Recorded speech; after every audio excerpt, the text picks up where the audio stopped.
Pak Jokowi 10 tahun atau sembarang-barang sampai Indonesia iki enek tol, mari mewujudkan cita-citanya Pak Karno, gawe istana dhewe sing dibangun anak bangsa dhewe sing utuh tinggalane lon. Ya nggak tahu, tanya yang mau tanya saya. Assalamualaikum Gus. Derek nimbrung nggih Gus. Dalem tiang awon, dalem tiang desa, tiang alit Gus, derek nimbrung.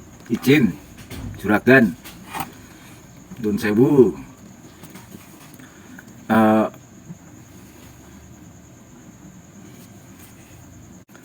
Meneruskan cita-cita Soekarno. Ya.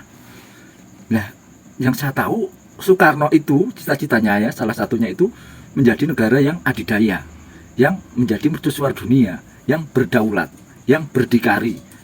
Berdikari ini kenapa? Derek, berdikari ini nggih. Berdikari itu berdiri di atas kaki sendiri. No impor, gitu loh. No utang. Zaman Pak Karno biyen ora utang. Zaman Pak Karno biyen ora kakean impor. Rakyatnya di ajai sabar. Kuat. Cita-cita nih Pak Karno berdikari. Dulu Pak Karno bangun perusahaan-perusahaan dasar untuk dari peleburan baja ya Krakatau Steel ya. Setahu saya itu zaman awal ya, Nurtanio itu kan konsep mercusuar dunia dengan konsep istiqlalnya itu ya, sama Monas itu ada filosofinya. Nah itu cita-cita Soekarno untuk berdikari, mempunyai kedaulatan politik sendiri, kedaulatan pangan sendiri, kedaulatan berpikir sendiri, kedaulatan industri ya, tanpa tergantung sama negara orang. Itu yang saya tahu cerita Soekarno. Di negara yang betul-betul kuat, tanpa melindung, delosor ke negara lain. Utang-utang ya ora, jilat-jilat ora. Pak Karno itu luar biasa cita-citanya. Nah, bandingkan aja sekarang ini kita nih kabutan utang apa ora gitu loh. Nah, itu saya rasa itu nggih. Kawan-kawan. Nah, apa benar ini seperti cita-cita Soekarno? Nah, itu. Lalu ya, istana tinggal lali londo. Wah, piye sing mikir itu? Coba kita berpikir yang waras. Kalau ngomong tinggalan londo, kita juga harus adil, kita harus menyeluruh kalau memang mau berprinsip seperti itu. Jalan dari Anyer sampai Panarukan, Dendels, itu tinggalan di sopo? Tinggalan di Belanda kan, rel kereta api tinggalan di sopo? Tinggalan di Londo. Istana-istana tinggalan di Londo. Tidak hanya itu, KUHP ya, sistem perundangan tinggalan di Londo. Oh, selama ini tidak masalah karena memang belum mampu untuk membuatnya yang lebih sempurna. Ya sudah terlanjur. Bukan berarti kalau ngomong tinggalan di Londo kuwi elek. Gitu loh. Nah, kalau dibilang memakai tinggalan di Londo kuwi elek, niscaya seluruh negeri ini elek kabeh. Pemimpin-pemimpin sebelumnya berarti elek kabeh. Sebab menggunakan istana milik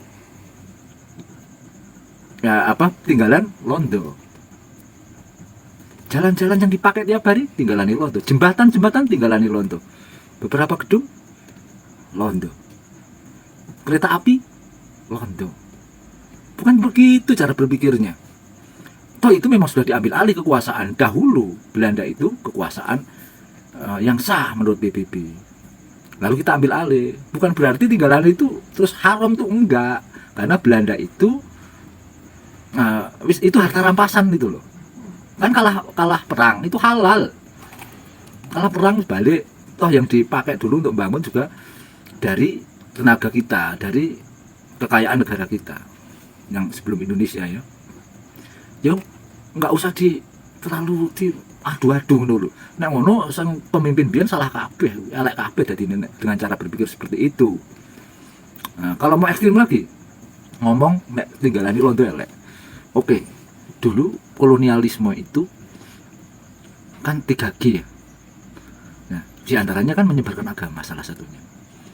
Agama Katolik ya, Portugis, Belanda sebagainya. Itu kan dibawa oleh mereka. Terus di antara orang masyarakat kita yang lain, saudara kita yang lain, mungkin ada yang pro atau sudah berkeluarga sama orang Belanda, sehingga ketika kalah perang Belanda, dia ikut pergi dari Indonesia, ikut ke Belanda, ikut ke Eropa. Kemudian dia berkeluarga, beranak pinak di sana. Lalu sekarang ada diaspora, lalu naturalisasi untuk pemain bola. Bahkan berapa persen dari pemain kita itu naturalisasi. Ini tinggalannya sopo. Itu saya miris juga. Kalau mau ekstrim, bagus itu kalau berani.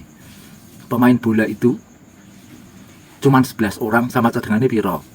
Naturalisasi ini piro. Pembien mbak-mbak nek menowo mungkin dia kan cuman kabur kan dari sini, tidak setia kan, meninggalkan, mungkin loh, tidak semuanya ya. Nah, orang-orang anak negeri ini untuk menikmati kemerdekaan, untuk mengisi kemerdekaan, nggak punya rumah, nggak punya tempat, diisi oleh orang-orang yang dari sana yang dulunya entah setia apa tidak. Kalau mau nggak pakai tinggal. Setahu saya tol pertama itu dibangun oleh Pak Harto, tol Jagorawi. Tol Jagorawi itu ada berapa ya itu. Pokoknya sana lah, itu zaman Pak Harto tahun kalau nggak salah 70-an 80 apa ya? Apa 60 70 ya. Ya itu nanti dicek coba. Itu yang pertama. Lalu dari dia bertambah sedikit demi sedikit itu generasi ke generasi dia bertambah, tapi memang pelan-pelan. Baru pada SBY itu dia bertambah agak banyak. Memang masif ini pada Pak Jokowi itu. Tapi jangan bilang itu sebelumnya tidak ada. Mungkin. Tapi sebenarnya kalau kita bicara negara bangsa, kalau ngomong jalan itu fasilitas umum itu bukan jalan tol. Kalau mau berpikir negarawan, jalan negara itu ya jalan umum, jalan nasional yang peruntukannya umum tanpa perlu membayar. Itu kalau bicara negara bangsa, bicara tentang kebangsaan. Senada seperti yang pernah disampaikan oleh Habib 10 ya, Sultan Jogja. Itu kan juga begitu. Jadi yang namanya ngomong sebagai tokoh bangsa, ngomong pemimpin negara, itu ngomongin jalan umum. Jadi jalan tol itu ya tambahan saja. Karena apa? Karena dia itu sifatnya bisnis. Sifatnya kan bisnis dia, jalan tol tuh. Kan kalau nggak bayar nggak bisa masuk kan? Nggak bisa masuk kalau nggak bayar. Dan itu kan sahamnya punya siapa? Gitu kan. Nah, itu nyari untung, entah itu punya negara atau punya swasta, atau awalnya negara di swastanisasi, nggak tahu, tapi intinya itu berbayar. Dan prinsip negara sesungguhnya tidak boleh negara itu berbisnis dengan rakyatnya. Itu prinsip utama